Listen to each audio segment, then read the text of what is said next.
Right, this week's melatonin headlines are everywhere, but before you throw out your sleep supplements, I think you need to hear this. I'm Matt from Longevity Formulas, and if you've seen the news, you've probably seen some scary headlines about melatonin and heart failure.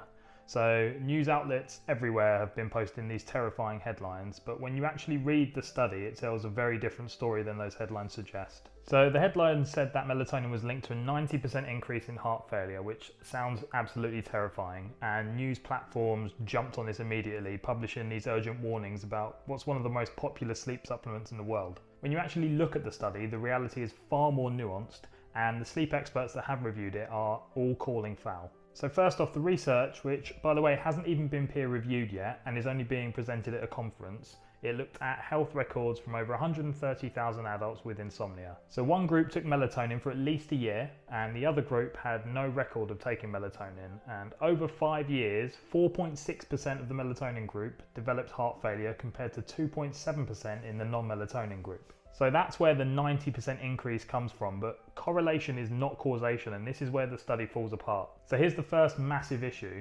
The study only counted people with documented melatonin prescriptions, and in the US and many other countries, melatonin is sold over the counter. Anyone can buy it without a prescription. This means that many people in the so-called non-melatonin group may well have been taking melatonin too, but it just wasn't in their medical records.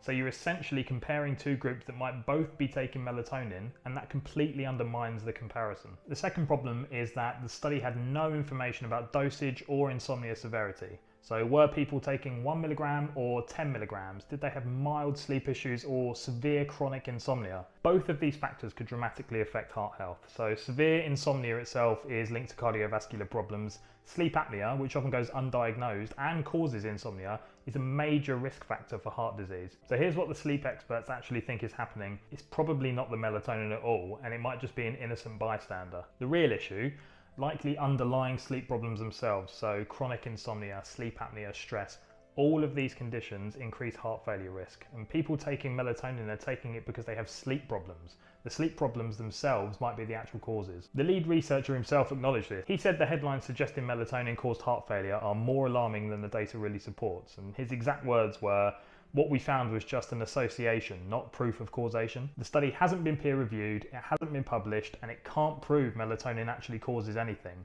To do that, you need a randomized controlled trial where some people get melatonin and others get placebos. So what should you take from this? First off, don't panic if you take melatonin occasionally. The actual risk of heart failure was low in both of the groups. And second, just understand that melatonin isn't a magic sleep solution anyway. It signals to your brain that bedtime is near, but it doesn't directly induce sleep. For chronic insomnia, things like cognitive behavioral therapy, sleep hygiene, and addressing underlying health issues are far more effective. Third, this is a reminder that we need better research on supplements in general, but sensational headlines are not the way to do that. The real story here isn't that melatonin is dangerous, it's that news outlets ran with a scary headline before looking at the actual data. And that's because news outlets make their money from clicks, so scary headlines get those clicks. Melatonin might kill you gets far more attention than a new study shows correlation, not causation. So when you see alarming headlines like this, it's just always worth a double check. This study has too many limitations to draw any real conclusions about melatonin and heart health, so don't let these sensational headlines drive your health decisions. So if you want science-backed information about supplements, that's what we tried to do here. So please follow along for breakdowns that hopefully cut through a lot of this noise.